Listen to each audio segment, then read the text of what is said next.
Good day, everyone.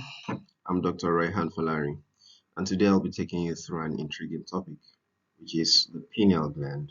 So, in this lecture, we'll explore the anatomy and histology of the pineal gland, and we'll also explore its clinical significance while connecting its relevance to real-world cases, including Michael Jackson's medical condition. So, let's begin.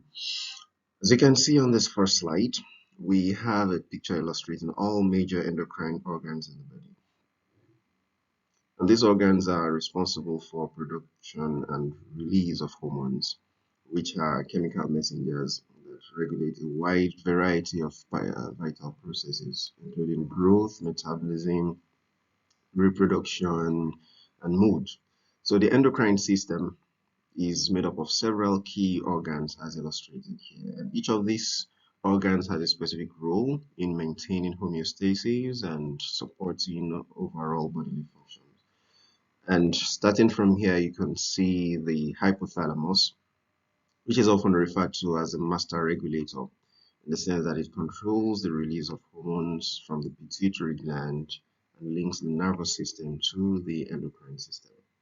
And we will be exploring further the pineal gland in this particular lecture, which is a small gland that regulates sleep patterns through the production of melatonin, and it's the hormone that helps to control sleep-wake cycle in humans and invertebrates generally.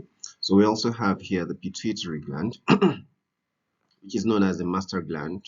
It influences a wide range of bodily functions, including growth, production, and metabolism. So the thyroid gland is also here. The thyroid gland regulates metabolism and energy production in the body by releasing thyroid hormones, right? We also have here the parathyroid glands. They are small, but they are vital. So these organs regulate calcium levels in the blood and in bones. We have here the adrenal glands, which are located on the top of the kidneys, as you can see here. So they produce hormones that help manage stress, metabolism, and immune responses, including adrenaline. So the pancreas is right here, and beyond its role in digestion, the pancreas also regulates blood sugar levels by secreting insulin and glucagon. We have down here the ovaries in males and testes ovaries in females and testes in males. So these reproductive organs secrete sex hormones, including estrogen, progesterone, and testosterone, which influence sexual functions, growth, and mood. So each of these glands has a specialized function, as you can see, but they all work together to maintain balance in the body. And throughout this entire course, we'll explore each of these organs in more detail, their hormones and how they interact with the body system.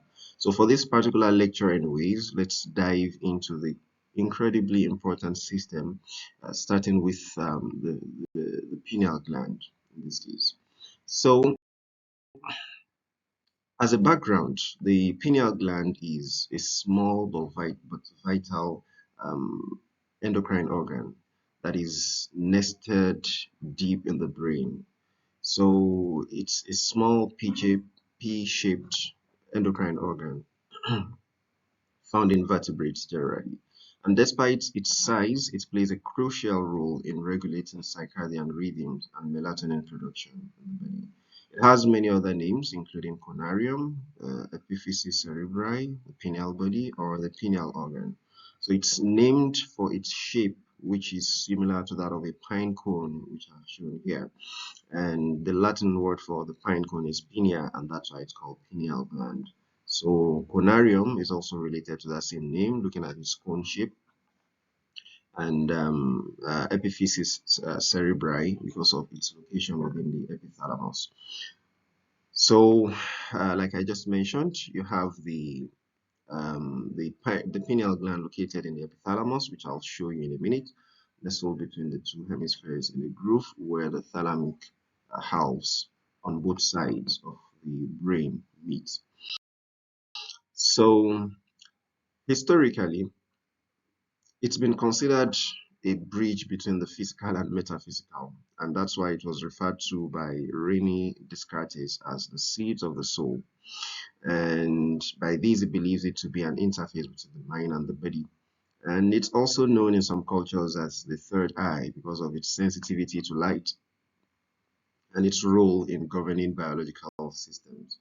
So it also has some mystical connections where in some cultures you have it historically linked to spiritual perception and higher consciousness.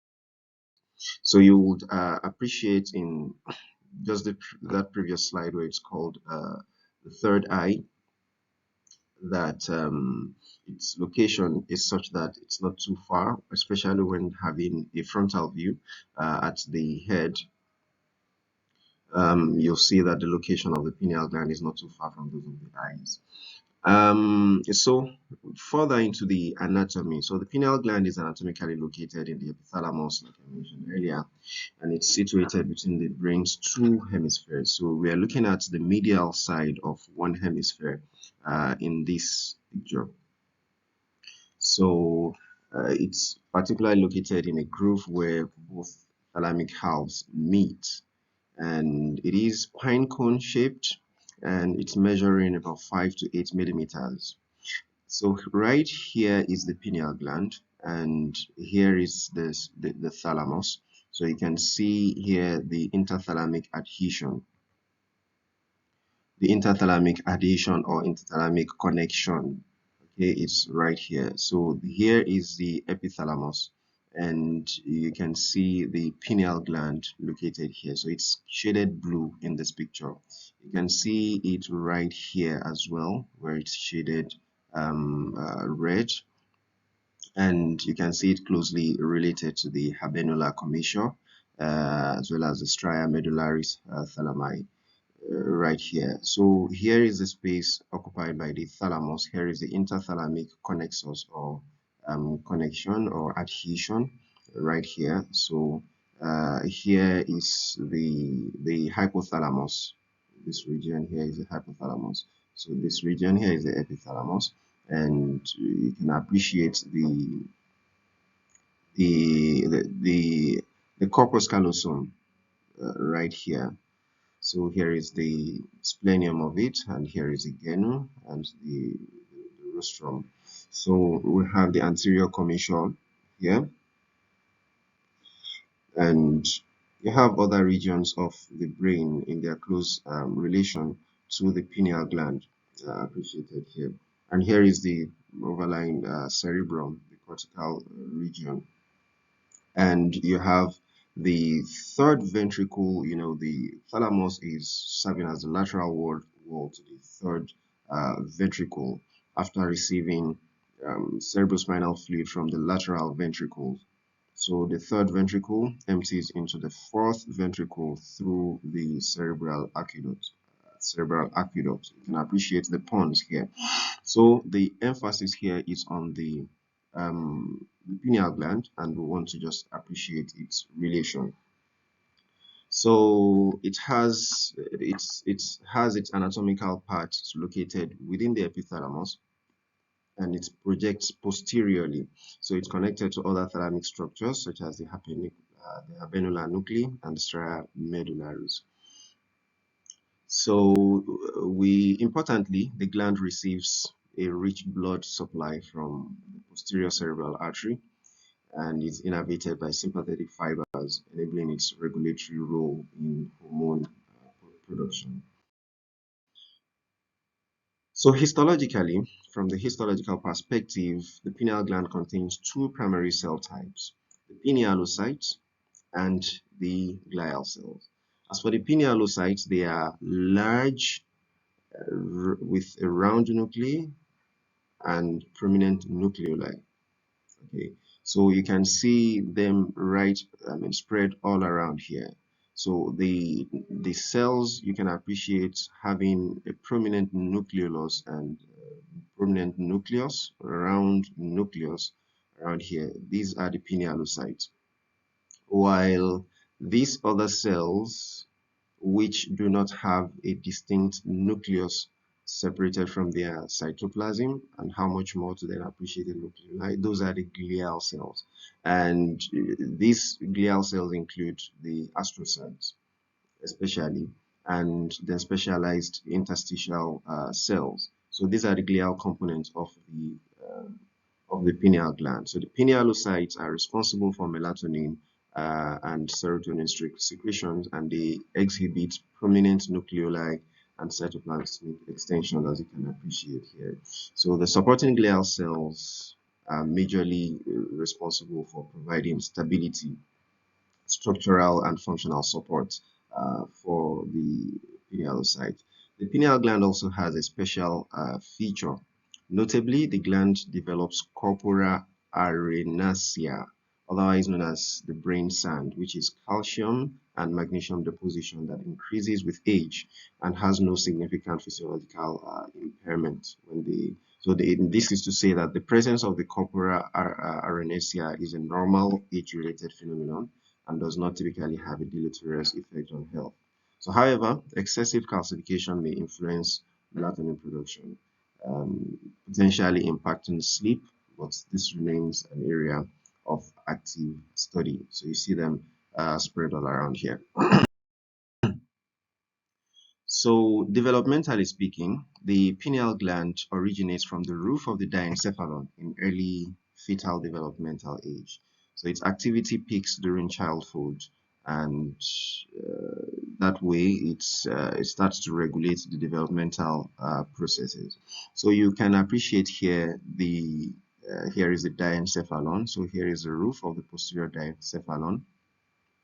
So, going upward, you have the infundibulum, the neurohypophysis here. So later on, you have the thickening of the vesicular invagination that you saw starting up here. So it becomes thickened, leading to the formation of the pineal gland right here. And then in later developmental stages, the pineal gland becomes compact with incomplete lobules, separated by the connective tissue septa all around. And then you can see some blood vessels. So it becomes a full-fledged organ at this point. So it started um, from the roof of the posterior diencephalon, and that's what is responsible for its current location that you have in the adult as well. So it originates from the roof of the diencephalon during the third month of fetal life, and thereafter it diminishes because the activity peaks at during childhood. So around puberty, the gland undergoes calcification, which is a normal process that is associated with reduction in melatonin secretion.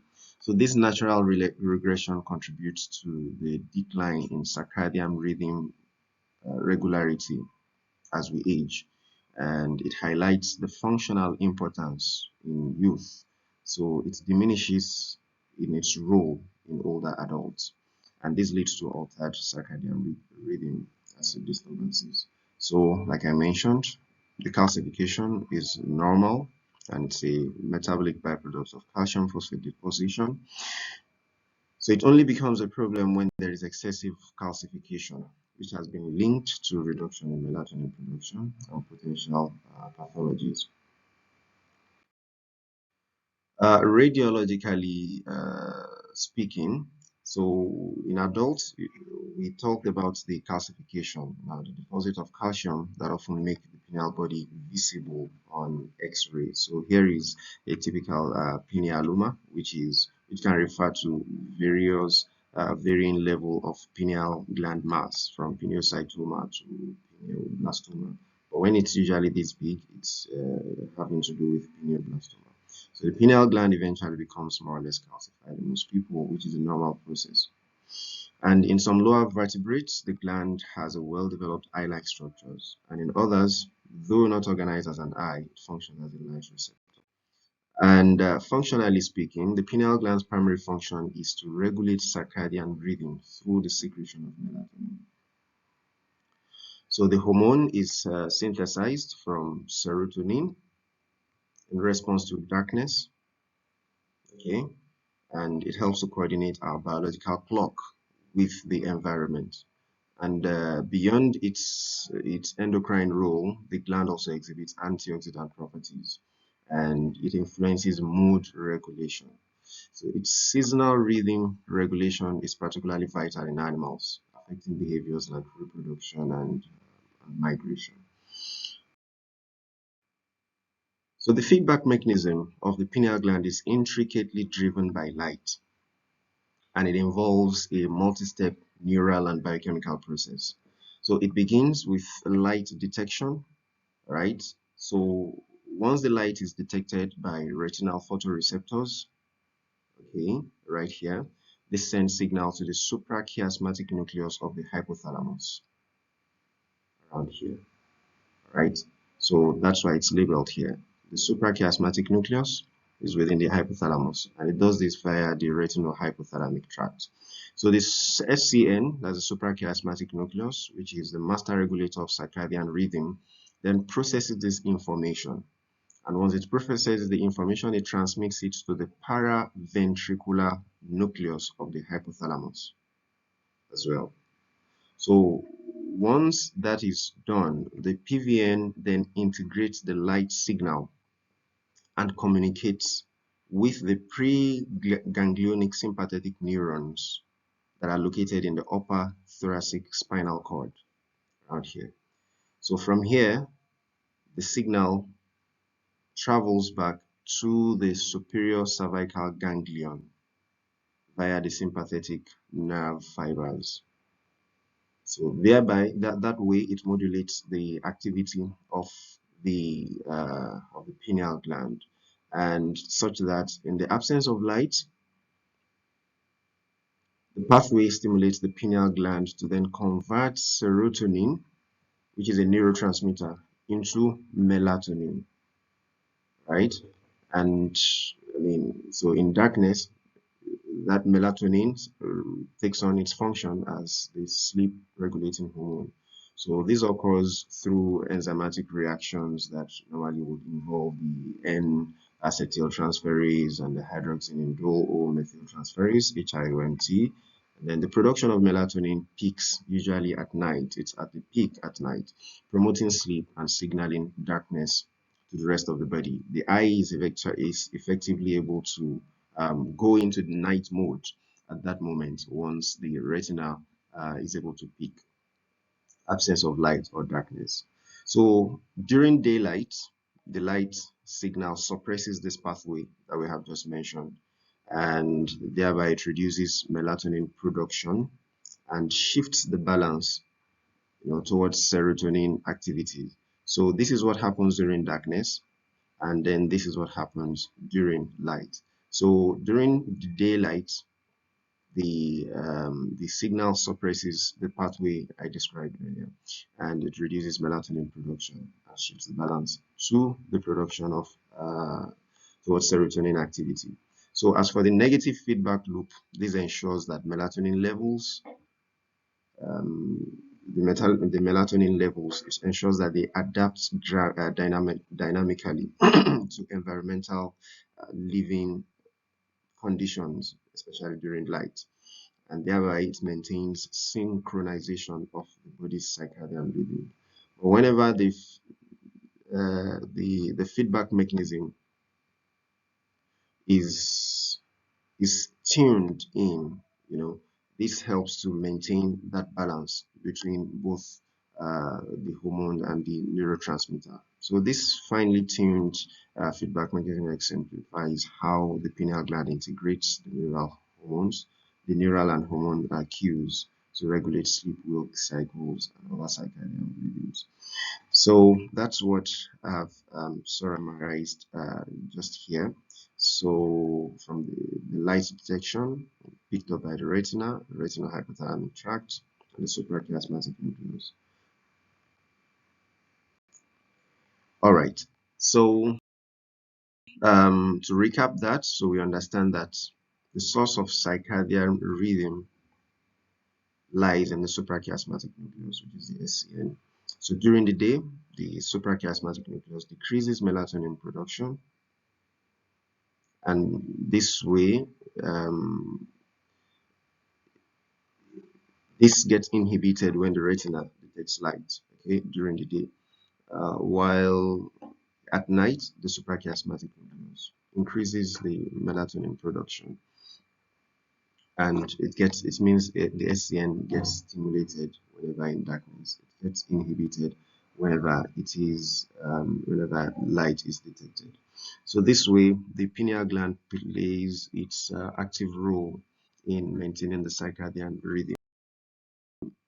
So we move from this point into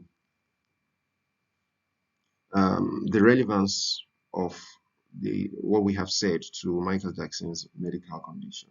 So he used to be referred to the king of pop.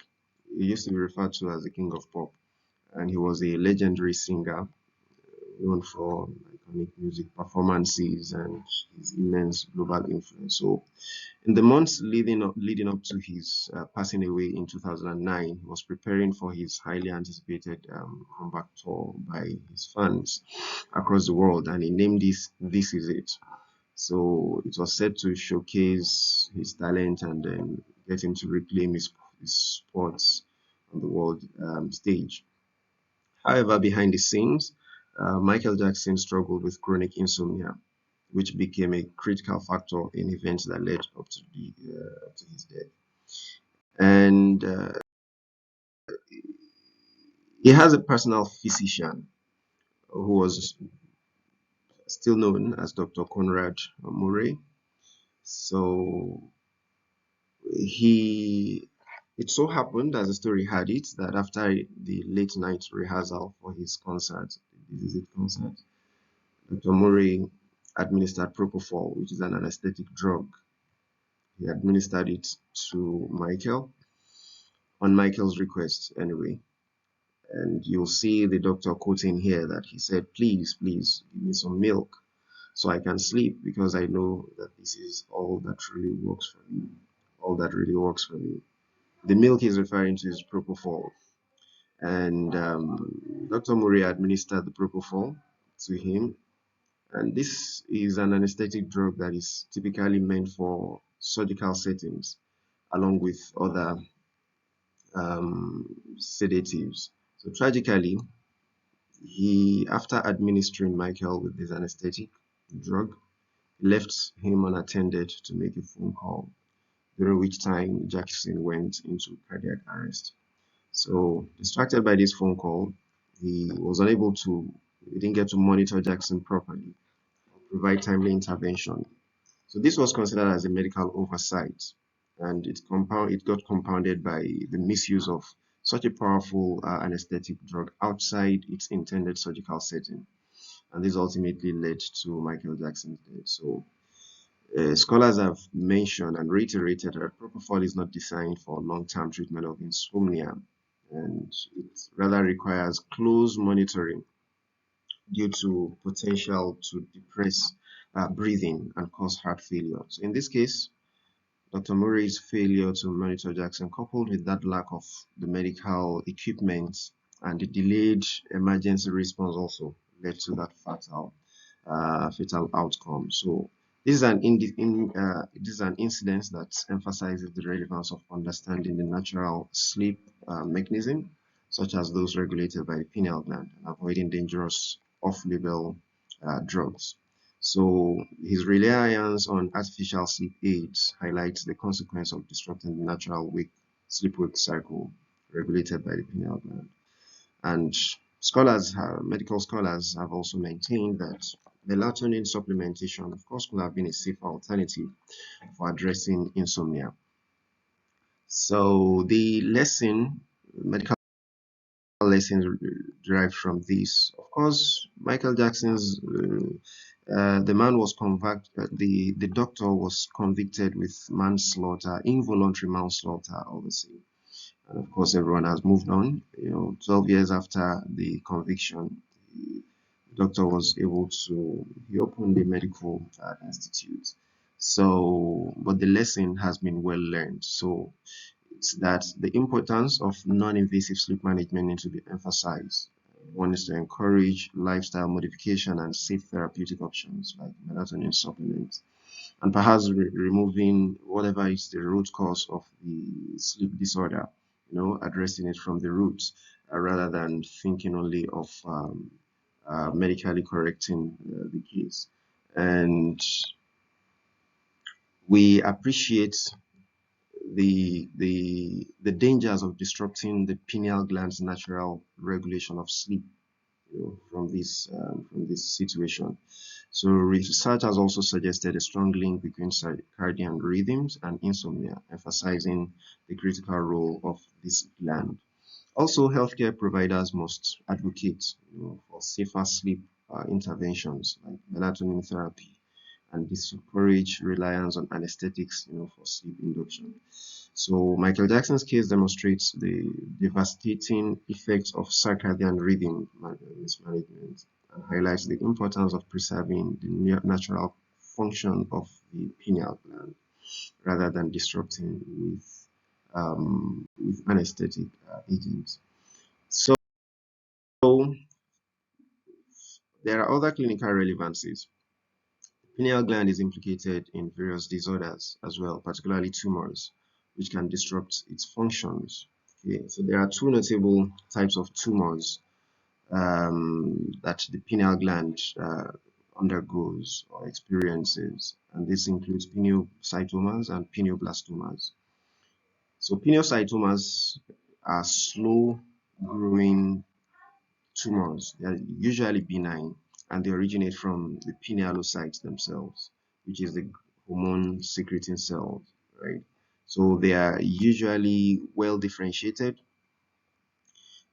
and it means that their cells closely resemble the normal pineal cells, and they often cause fewer symptoms, mainly due to their slower growth. But in the case of pineoblastomas, they are rare and they are highly malignant tumors that are aggressive and fast growing. They are also poorly differentiated, meaning that their cells look abnormal and immature under the microscope. So pineoblastomas are more likely to invade nearby brain structures. They are the ones that tend to metastasize, even though that's just between 10 to 20% of time, as you see in subsequent slide. And this usually leads to severe neurological symptoms. So both pineoblastoma and pineocytomas can cause hydrocephalus. And hydrocephalus is an accumulation of cerebrospinal fluid. So they cause this by compressing the cerebral aqueduct, which I showed anatomically in the previous slide. It's usually could result into headaches, vision disturbances, hormonal imbalance. So identifying the type of tumor is very critical, of course, to determining the treatment, because pineoblastomas often require more aggressive interventions, including surgery, radiation, and chemotherapy. So the excessive calcification has also been associated with neurodegenerative conditions, including Alzheimer's. And sleep orders like insomnia and delayed sleep phase syndrome have been linked to, the melatonin dysregulation, which has made the gland a therapeutic target. So, therapeutically speaking, melatonin supplements are commonly used to treat cases like jet lag when you move from one time zone to another region with a significantly different time zone. And it could also be used to treat shift work syndrome. So research is also exploring its role in neuroprotection and cancer therapy. So here is what a typical pineoblastoma could look like. Yeah, so speaking more about pineoblastoma, they, like I mentioned, can be very dangerous and it's rarely spreads and elsewhere in the body. So just in 10 to 20% of tumors, you have the pineoblastomas spreading through this the cerebral fluid or cerebrospinal fluid. And that is possible because of the close association of the pineal gland, to the third ventricle, which is walled bilaterally by the thalamus. Okay, so if the problem comes in here or arises at the pineal gland here, that makes it easy for it to spread through the CSF. So while research continues to uncover the pineal gland's potential, it remains steeped in controversies all the same. So we have some studies suggesting melatonin's role in neuroprotection and cancer treatment. Here is a 2022 paper that is published in MDPI journal asking that use of melatonin in cancer treatment. Where are we? Now, this is also another paper that highlights the potential neuroprotective effects of melatonin in Alzheimer's and Parkinson's disease. Here it says neuroprotective potential of melatonin, evaluating therapeutic efficacy in Alzheimer's and Parkinson's disease. This is a 2023 paper. So the research is still ongoing. And yet, we have mystical and pseudoscientific claims persisting, such as its association with spiritual awakening. We mentioned the case of the third eye the other time. So when you look at this frontal view of the location of the pineal gland, it's right here in the center. So, and then when you take the lateral view, its location is here. So mystical claims throughout history includes that the pineal gland has a symbolic importance in various spiritual and esoteric traditions. And we have some cultural beliefs that connect it to intuition, higher consciousness, and perception beyond ordinary sensory experiences. So these debates highlight the need for rigorous scientific inquiry, to demystify the gland and emphasize its biological significance.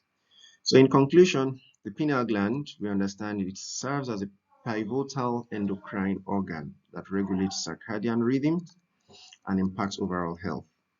Its anatomical and functional uniqueness makes it both a subject of scientific interest and cultural mystique. So as research advances, we continue to look to try as much as possible to continue to unlock and unravel its potentials in medicine and beyond. So, on this note, I want to thank you for your attention. These are references used in preparing this lecture. You feel free to consult them. Here's resources like the Gray's Anatomy. We just went through a number of articles through PubMed, and we also made use of some resources from the United States National Institute of Health and some information from the Mayo Clinic. Some of the information I mentioned about the